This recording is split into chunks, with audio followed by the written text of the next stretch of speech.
نحمده ونصلي على حبيبه الكريم أما بعد أعوذ بالله من الشيطان الرجيم بسم الله الرحمن الرحيم إن الله وملائكته يصلون على النبي يا أيها الذين آمنوا صلوا عليه وسلموا تسليما صلى الله على النبي أمه بارك وسلم صلوا عليه صلاة دائما عليك يا حبيب الله صلى الله تعالى عليه وسلم کان رسول اللہ صلی اللہ تعالی علیہ وسلم ابیض ملیحا مکسرا۔ محترم حاضرین و سامعین، آج کی اس محفل میں ہم نبی کریم صلی اللہ تعالی علیہ وسلم کی شان زہد و قناعت کا تذکرہ کریں گے۔ یقین جانیں آپ، جب میں اس موضوع پر کچھ جمع کر رہا تھا تو میرے رونگٹے کھڑے ہو گئے تھے، کیونکہ تاریخ کا یہ وہ روشن باب ہے جسے پڑھ کر انسان بغیر روئے رہ ہی نہیں سکتا ہے۔ تو ناظرین، آئیے اس موضوع پر اظہار خیال سے پہلے ضروری ہے کہ زہد کا مفہوم جان لیں۔ نسیم الریاض کے مصنف زہد کی تشریح کرتے ہوئے لکھتے ہیں کہ الزہد معناہ ترک الدنیا رغبت فیما عند اللہ، یعنی اللہ تعالیٰ کے پاس جو ابدی نعمتیں اور سرمدی راحتیں ہیں ان کو حاصل کرنے کے لیے دنیا کے سامان عیش و عشرت سے دستبردار ہو جانا، یعنی دنیا کی تمام آرام عشائش اور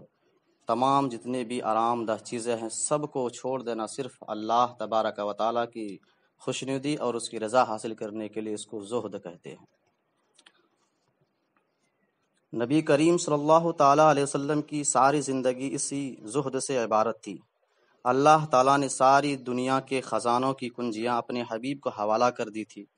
لیکن حضور صلی اللہ تعالیٰ علیہ وسلم نے ان تمام نعمتوں کو پشے پشت ڈال دیا اور صرف اللہ تبارک و تعالیٰ کی رضا اور خوشنودی کے لیے فاقہ کشی اور عسرت کی زندگی بسر کی۔ رسول کریم صلی اللہ تعالیٰ علیہ وسلم نے ساری حیات طیبہ میں کبھی بھی مسلسل 3 دن تک پیٹ بھر کے کھانا نہیں کھایا، لیکن پھر بھی عبادت و ریاضت میں ذرہ برابر کمی نہیں آئی۔ حضور صلی اللہ تعالیٰ علیہ وسلم عام طور پر ایسی چارپائی پر آرام فرماتے تھے جو کھردرے ہوتے تھے، اسے نبی کریم صلی اللہ علیہ وسلم کے پشت مبارک پر نشانات ہو جاتے تھے جو بالکل نمایاں اور ظاہر ہوتے تھے کہ کسی کھردرے چارپائی پر آپ آرام فرما رہے تھے۔ شفا شریف جلد اول صفحہ نمبر 184 میں ہے کہ حضرت عائشہ صدیقہ رضی اللہ تعالیٰ عنہ بیان فرماتی ہے کہ کئی بار فاقہ کشی یعنی بھوکے رہنے کی وجہ سے حضور صلی اللہ تعالیٰ علیہ وسلم کا شکم مبارک یعنی پیٹ مبارک کمر سے لگ جاتے تھے، یعنی بالکل اندر چلے جاتے تھے۔ میں اس پر ہاتھ پھیرتی تھی، میری آنکھیں برستی رہتی تھی اور میں عرض کرتا تھا نفسی لکل فداؤ لو تبلغت من الدنیا بما یقوت کا، اے اللہ کے رسول صلی اللہ تعالیٰ علیہ وسلم، میرے ماں باپ اور میری جان آپ پر قربان، آپ اپنے رب سے اتنا تو مانگتے کہ فاقہ کشی کے سبب سے یہ نوبت نہ آتی۔ تو امام الانبیاء صلی اللہ تعالیٰ علیہ وسلم نے ارشاد فرمایا یا عائشہ تو مالی ولد دنیا، اے عائشہ میرا اس دنیا سے کیا تعلق ہے۔ سبحان اللہ۔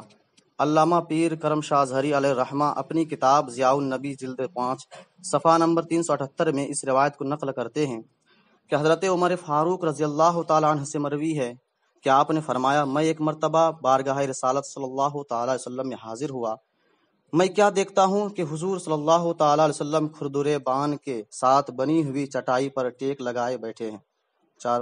اور اس کے نشان حضور صلی اللہ علیہ وسلم کے پہلو پر نمایاں ہو رہے ہیں، ظاہر ہو رہے ہیں۔ میں نے سر اٹھایا تو کاشان اقدس کو دیکھا تو خدا کی قسم مجھے وہاں کوئی چیز نظر نہیں آئی سوائے 3 چمڑوں کے جن کو رنگنے کے لیے لٹکایا گیا تھا اور کونا میں جو کا تھوڑا سا ڈھیر تھا۔ اس بے سر و سامانی کو دیکھ کر میری آنکھیں اشکبار ہو گئی۔ جب میں رونے لگا تو سرکار نے پوچھا عمر کیا ہو گیا، کیوں رو رہے ہو؟ میں نے عرض کیا یا رسول اللہ صلی اللہ تعالیٰ علیہ وسلم انت صفوت اللہ من خلقہ و کسرا و قیصر فیما ہما فیہ، یا رسول اللہ صلی اللہ تعالیٰ علیہ وسلم اللہ تبارک و تعالیٰ ساری مخلوق میں سب سے زیادہ اگر کسی کو چاہتا ہے، پسند کرتا ہے تو وہ آپ ہے، اور آپ کی یہ حالت ہے اور کیسر و کسرا والے عیش و آرام کی زندگی گزار رہے ہیں۔ اتنا سننا تھا کہ نبی کریم صلی اللہ تعالی علیہ وسلم کا چہرے مبارک سرخ ہو گیا، اٹھ کر بیٹھ گئے اور فرمایا اولئک قوم عجلت لهم طیباتہم فی حیاتہم الدنیا ولنا وللآخرہ۔ اے عمر، کیا تم اس بات سے فکر مند ہو کہ اللہ تبارک و تعالی نے انہیں اس دنیاوی زندگی میں تمام عیش و عشرت دے دی، اور تو کیا اس بات کو پسند نہیں کرتے ہو کہ اللہ تبارک و تعالی اسے دنیا کی تمام آرام دے دے اور آخرت میں مجھے انعامات سے سرفراز کیا جائے؟ تو حضرت عمر رضی اللہ تعالی عنہ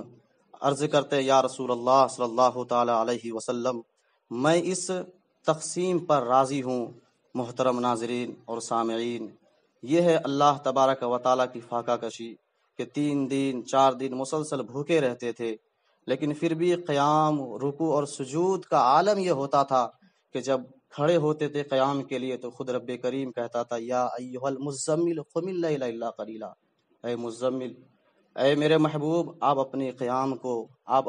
قیام کو تھوڑا کیجئے، بلکہ اور تھوڑے سے بھی تھوڑا کیجئے۔ تو دوستان محترم، ہمیں اور آپ کو بھی یہ ضروری ہے کہ اگر کوئی تکلیف، کوئی پریشانی ہو، پھر بھی اپنا تعلق اللہ اور اس کے رسول سے نہیں چھوڑنا چاہیے، دنیا میں ہر آفت سے بچانا۔